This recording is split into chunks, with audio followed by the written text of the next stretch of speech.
Et c'est le premier message que je veux faire passer, c'est que par rapport à la technologie, il y a toujours deux attitudes possibles. Ou bien voir comme un progrès, et on reste en fait dans le passé, simplement il y a le bateau à voile sur lequel on a une machine à vapeur, ou bien on change sa représentation et on construit une nouvelle catégorie, la machine, la navigation à vapeur. Si vous êtes de type 1, 50 ans plus tard, vous faites ceci.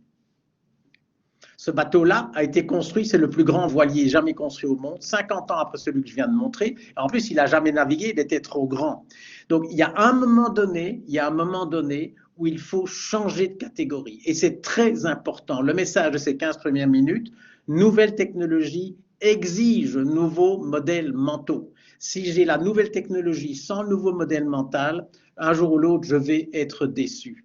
Et finalement, le premier repère que je voudrais vous faire passer, il est là, et je le mets sous forme d'un cartoon parce que j'adore ça, c'est celui-ci. On ne voit pas le monde tel qu'il est, on le voit tel que nous sommes, on le voit tel qu'on est. C'est tout le problème de la subjectivité. Et donc, que ce soit un athlète ou n'importe quoi, c'est la manière dont nous sommes qui nous structure le monde en face de nous. Alors, on va faire deux petits tests très, très rapides. Si je vous montre ceci, bon, alors il y a deux parties dans l'assistante, il y a deux groupes. Il y a ceux qui savent lire, ceux qui ne savent pas lire. Et ceux qui savent lire, c'est ceux de mon âge. Sgt. Pepper's Lonely Hearts Club Band, c'est le plus grand album de tous les temps pour les gens comme moi.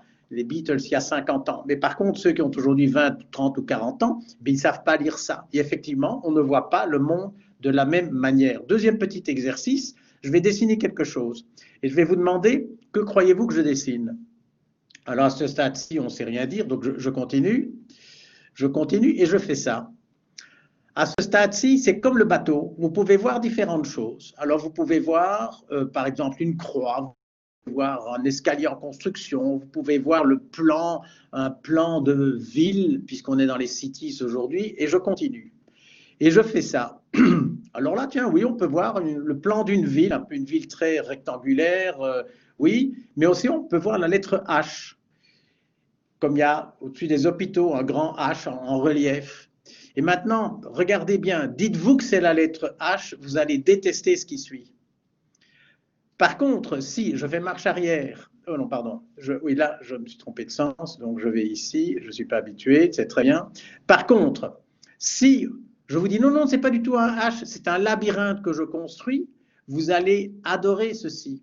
Et qui montre bien que l'information entrante, le nouvel élément, on va l'aimer ou ne pas l'aimer, un petit peu en fonction de ce qu'il est, c'est jamais qu'une barre, mais beaucoup plus en fonction des idées existantes. Si je vois un H, je n'aime pas. Si je vois un labyrinthe, j'aime. Et donc, c'est très important. Ça rappelle la subjectivité, et quand on parle de changement, de smart cities, de n'importe quoi, il ne faut pas oublier qu'on voit le monde tel que l'on est. Et que je dirais, le risque va être, comme avec le bateau, de voir le progrès non pas comme une nouvelle représentation du monde, mais comme une variante, une amélioration, un petit changement, un aménagement d'un monde existant qui est souvent passé. Et donc, quand je montre ceci, par exemple, ces courses de vélocipèdes dans le jardin de Luxembourg, c'est l'occasion de rappeler que personne n'a jamais inventé le vélo. Il n'y a pas un jour quelqu'un qui s'est dit, tiens, j'ai envie d'inventer un truc avec des pédales, etc. C'est jamais arrivé. Comment ça s'est passé? Ça s'est passé comme ça. Et le mot même, vélocipède, est incroyablement fort. Vélo, ça veut dire rapide, et pède, ça veut dire les pieds. Donc, la première construction à ce stade-ci, on n'appelle pas encore vélo, c'était un instrument, je ne sais pas comment je dois l'appeler, qui permettait aux pieds d'aller plus vite. Donc, c'est plus de la même chose. Et c'est pas mal, je ne dis pas que c'est pas créatif, mais c'est pas le grand. Ce qui s'est passé, c'est que sur un engin pareil, qui était assez populaire, un jour, quelqu'un, en descendant une colline, s'est dit, mais au fond, je n'ai plus besoin de mes pieds. Et ça, c'est une idée que personne n'avait jamais eue et qui donc a permis, alors bien sûr avec de l'innovation, de mettre une chaîne, des pédales, etc. etc. Et aujourd'hui, on a le vélo. Quand on dit il ne faut pas réinventer la roue, mais non, pas du tout, il faut la réinventer. Vous imaginez si les vélos avaient encore aujourd'hui des roues avec des cercles de fer. Et donc, rien que le langage vélocipède montre que nous aurons une tendance à voir le futur comme un prolongement du passé, comme une amélioration. Non, le futur, il faut le construire et ça passe par des ruptures. J'ai bien sûr quelques images du même genre. Regardez. Et puis j'ai pris tout des trucs dans la mobilité parce que vous êtes quand même dans le monde de la ville et des gens qui bougent. Et donc, si vous regardez ceci, c'est un avion. Oui et non, il n'a jamais volé. Pourquoi n'a-t-il jamais volé? Parce que l'homme a voulu imiter l'oiseau. Eh bien non. L'homme a réussi à faire un avion qui vole le jour où il a arrêté de regarder les oiseaux. Et des exemples comme ça, il y en a dans tous les moyens de transport. Voilà, ma grand-mère avait une voiture comme ça. Et donc, je me souviens très bien de la flèche parce que je l'ai cassée. Donc, c'est un souvenir d'enfance très marquant. Et donc, qu'est-ce que c'est la flèche? C'est la nouvelle technologie sans le nouveau modèle mental. C'est la flèche qui consiste à imiter le bras, puisqu'avant, bon, les gens devaient sortir leurs bras pour montrer qu'ils tournaient. Alors, on dit, on va faire le progrès. Non, non, non, non, le progrès, c'est pas faire un bras mécanique avec du coup. Non, non, non. Le progrès, c'est un autre regard, un autre modèle mental et voir qu'une lampe qui clignote, c'est beaucoup plus fort pour montrer qu'on tourne qu'une flèche. Et donc, le résumé de cette première partie, c'est de dire que le futur, ce n'est pas le présent plus la technologie. Non, ça donne des trucs pareils et c'est décevant. Le futur, c'est se dire aujourd'hui, quand la technologie est là et qu'elle est disponible, comment vais-je faire mon métier? Les exemples, il y en a autant que vous voulez. Regardez celui-là, il est incroyable. C'est un vieux train, des tout premiers trains. Regardez bien le wagon, pas la locomotive, le wagon. Regardez comment il est construit. C'est à peine croyable. Il est construit, je vais faire une petite marche avant, il est construit avec 3 fois le module central de la diligence. Je fais une petite marche arrière, maintenant j'ai compris comment ça marchait. Ici, vous voyez bien le wagon, il est construit comme 3 diligences collées l'une à l'autre. C'est un bel exemple. C'est pour ça que les premiers wagons avaient tant de portes, ça n'a aucun sens. Et en fait, pourquoi on a perdu tant de temps avec autant de portes? C'est parce qu'on a voulu prendre le wagon de chemin de fer comme un prolongement de la diligence, parce qu'on avait remplacé le cheval par une locomotive qui était beaucoup plus costaud. Et ça s'est reproduit partout. Je crois que mon exemple suivant, oui, celui-là vous avez vu, donc je continue. L'électricité, même chose. Les premières machines à coudre électriques, c'était quoi? Des machines à coudre non électriques sur lesquelles on avait plus ou moins attaché un moteur. Évidemment, c'est vraiment pas très malin. Non, le futur, ce n'est pas le passé plus l'électricité, plus la technologie. Et c'est valable dans tous les secteurs. Je n'ai pas résisté à vous mettre ceci, qui est une image incroyable. Une publicité de Bell Téléphone qui dit une publicité payante, donc payante, pour convaincre les gens de mettre un téléphone dans leur cuisine. C'est à l'époque où on mettait un deuxième appareil dans les maisons. Et l'argumentation, je n'ai pas le temps de vous la lire, mais c'est de dire, c'est très simple, vous aimez votre femme est dans la cuisine, donc vous mettez un téléphone dans la cuisine. Eh bien sûr que non. On va peut-être d'abord remettre en question l'hypothèse, pourquoi la femme est dans la cuisine, avant de lui mettre un téléphone. Et des exemples comme ça, il y en a autant que vous. Regardez, ça c'est une Renault, c'est la toute première tentative de voiture électrique. Eh bien non. Qu'est-ce qu'on a fait? On a pris l'ancienne technologie, on a enlevé le moteur, on a mis des batteries. Non, non, non, non. Regardez comment Tesla a commencé. Comme ça. Tesla n'est pas parti d'une vieille voiture. Ils se sont posé la question à plat, comment on va transporter une batterie de 500 kilos? Et puis, ça a évidemment tout changé. Et je termine cette première partie avec cette image aussi à laquelle je ne résiste pas. Moi, maintenant, je suis grand-père, donc je raconte l'histoire à mes petits-enfants. Tous les premiers robots, ils étaient avec 2 bras et 2 jambes et une tête. Mais pourquoi? Pourquoi on n'a pas directement mis 3 bras et 4 pieds et 6 têtes ou tout ce qu'on veut? Aujourd'hui, c'est ce qu'on fait. Mais c'est toujours la même chose. On a pensé le futur sur base des modèles existants. Eh bien, un homme, une femme ont 2 bras, 2 jambes et on est parti. Et donc, ça, c'était la première partie. Le premier message, un repère face à la technologie, que ce soit aujourd'hui ou il y a 200 ans. Nous aurons toujours le réflexe de prendre la technologie, que ce soit une ville ou tout ce que vous voulez, de prendre la technologie et de la rajouter au lieu de repenser à plat. Aujourd'hui, quand la technologie permet de faire tout ça, qu'est-ce que c'est une ville? Et donc, mon dernier petite image, c'est un cartoon, puisque j'adore ça, vous le savez. Je passe maintenant vers ma deuxième idée, à propos de la créativité. Et mon point de départ sera ceci.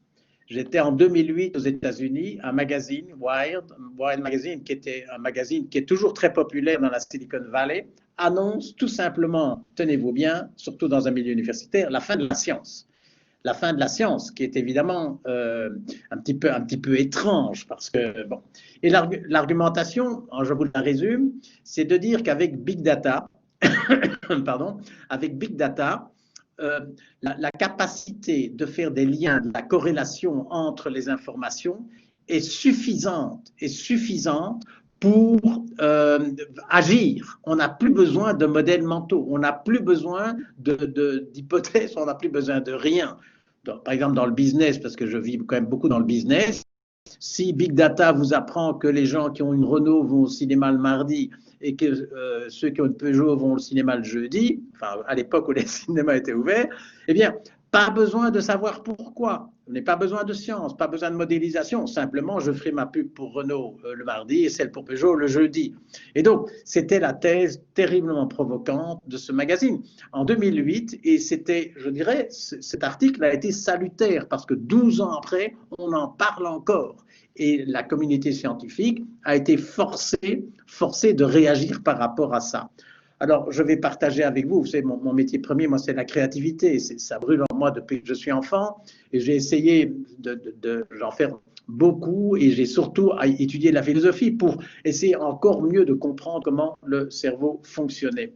Et donc, pour développer cette idée-ci, la deuxième, c'est-à-dire que la créativité humaine, on en aura toujours besoin, mais c'est un repère dans un monde qui change, on ne va pas en avoir besoin de la même manière. Et donc, permettez que je boive un petit coup. Mon introduction à cette deuxième partie est la suivante. C'est de dire, vous avez devant vous 15 génies. Voilà, personne ne discute, ce sont des génies. Ce sont des génies extrêmement variés, des époques différentes, des domaines différents, mais tout le monde reconnaît que ce sont des génies. Vous aurez remarqué que je laisse une place vide. Si l'un d'entre vous souhaite s'y mettre, moi, j'ai aucun problème, parce que de toute façon, le génie n'est pas mesurable, n'est pas absolu. Mais peut-être la première chose qui m'amuse, moi, c'est d'en enlever 6 et de montrer que ces 8-là, donc je vous ai mis dedans, ont eu des idées géniales sans utiliser d'informations. Commençons par ça. Leonardo da Vinci, Edison, Freud ou Einstein, ce sont des génies qui n'ont pas utilisé d'informations pour avancer leurs idées géniales. Ce qui veut dire que Big Data, pour ces gens-là, n'aurait rien changé. Ça veut dire qu'une partie de la créativité échappe au Big Data, et quand un magazine dit la fin de la science à cause du Big Data, ou la fin du génie à cause du Big Data, la première chose que j'ai envie de dire, écoutez, il y a beaucoup de gens, même Einstein, même Steve Jobs, pour parler du plus récent, il a toujours dit que lui, les data, ça n'a pas été utile. Or, la société qu'il a créée vaut aujourd'hui beaucoup plus que la bourse de Paris. Donc, Apple vaut aujourd'hui, à mon avis, 1,2 fois l'entièreté de la bourse. Donc, on n'a pas besoin de Big Data pour être plus fort que toute la France. Bon, ça, c'est une anecdote. Alors, maintenant, attention, ne nous emballons pas. Big Data va jouer un rôle. Ça, c'est sûr. Et donc, rappelez-vous, je vais vite montrer les 14 ou les 15, puisque je n'ai pas votre photo. Et en fait, dans les 6 autres, ils vont être divisés en 3. Donc, je repars ici, hop, et je garde les 3 premiers. Alors, ces 3 premiers, Mendel, qui a donc établi les premières lois en gros, de la biologie ou de la génétique, Mendel a utilisé un big data. Oui, oui. Il avait un potager dans son monastère là, en Tchéquie, à Brno. Il avait fait 10 000 ou 50 000 petits pois, des pointus, des poilus, des gros, des petits. Il les a croisés dans tous les sens. Et puis, il a montré qu'il y avait des gènes récessifs et des gènes dominants. Et donc, Mendel est certainement, le big data a changé sa vie. Champollion, même chose. Champollion, son big data à lui, c'était toutes les hiéroglyphes, les dessins qu'on avait sur tous les monuments d'Égypte, et il y en a des milliers et des milliers et des milliers. Il avait un big data et il a trouvé, il a compris l'écriture des hiéroglyphes en remettant une hypothèse en question, l'hypothèse du « ou ». Depuis toujours, on avait regardé les hiéroglyphes avec une idée, c'est soit des dessins, des pictogrammes, donc un petit oiseau, c'est un petit oiseau, soit des idéogrammes, des symboles, et donc comme une lettre A. Et tant qu'on était prisonnier de cette hypothèse, personne n'a trouvé. Champollion, il a trouvé pourquoi? Parce qu'il a dit, mais peut-être c'est un mélange des deux, il avait tout à fait raison. Et les hiéroglyphes sont en partie des idéogrammes, donc des symboles, et en partie des pictogrammes, des petits dessins. Kepler, même chose, il a aussi eu un big data. Et le big data de Kepler, je vais vous le mettre sous les yeux tout de suite, c'était le ciel, les milliers d'étoiles qu'il pouvait contempler. Et c'était pas lui qui avait fait le boulot, c'est Tycho Brahe, un Danois, qui avait fait tous les trois. Enfin, peu importe. Et Kepler, il a aussi une idée géniale, comme Champollion et comme le premier Mendel. Il a, par exemple, bon, il a eu beaucoup d'idées géniales, mais j'en mets une en évidence. Il a montré que Copernic s'était un peu trompé, que les planètes autour du Soleil décrivaient non pas des cercles, des circonférences, mais des ellipses. Et donc, tous les trois ont utilisé un big data. Et j'insiste sur le mais, l'ellipse en tant que concept existait bien avant Kepler. Dans l'Antiquité, il y a un monsieur Apollonius qui devait être mathématicien de formation ou prof de maths. Il s'est un jour amusé à prendre un cône, à le couper de manière horizontale, il a fait un cercle, de travers une ellipse, puis en parallèle une parabole, en verticale une hyperbole. Toujours est-il que l'idée d'ellipse existait 2000 ans avant Kepler. Et donc, qu'a fait Kepler? Kepler, il a réconcilié, il a fait coïncider un vieux concept, en l'occurrence l'ellipse, avec une hypothèse de son big data dans le ciel. Et donc, pour ces trois-là, Champollion, Mendel et Kepler, du jour au lendemain, avec Big Data, ils perdent leur boulot. Mais du jour au lendemain, parce qu'il n'est évidemment pas possible d'être meilleur qu'une machine que pour réconcilier des concepts existants comme l'ellipse avec des Big Data, que ce soit des potagers et des autres. Et donc, une partie des génies, effectivement, soit auraient carrément pas eu leur boulot, soit auraient été incroyablement aidés par le Big Data. Mais il en reste trois autres. Et les trois autres sont ceux-ci, Darwin, Quetelet et Pacioli. Alors Darwin, lui, son big data, c'était 20, non pas 20 ans, mais 5 ans d'observation. Donc il a fait le tour du monde sur un bateau avec un sens de l'observation à peine croyable. Il a observé par exemple 12 sortes de pinsons différents. Moi, je ne suis pas sûr que je sois capable d'en voir un, mais peu importe. Et donc, il avait un big data qui était ses notes, c'était des milliers de pages d'observation dans le monde entier, qui n'était pas tellement connu. Pourtant, c'est un Belge né à Gand et c'est lui qui a fondé l'observatoire d'Uccle, météorologique d'Uccle, c'est Quetelet qui était le premier directeur. Il est connu dans le monde entier des sociologues, Quetelet, pourquoi? Parce qu'il a importé les mathématiques dans les sciences sociales.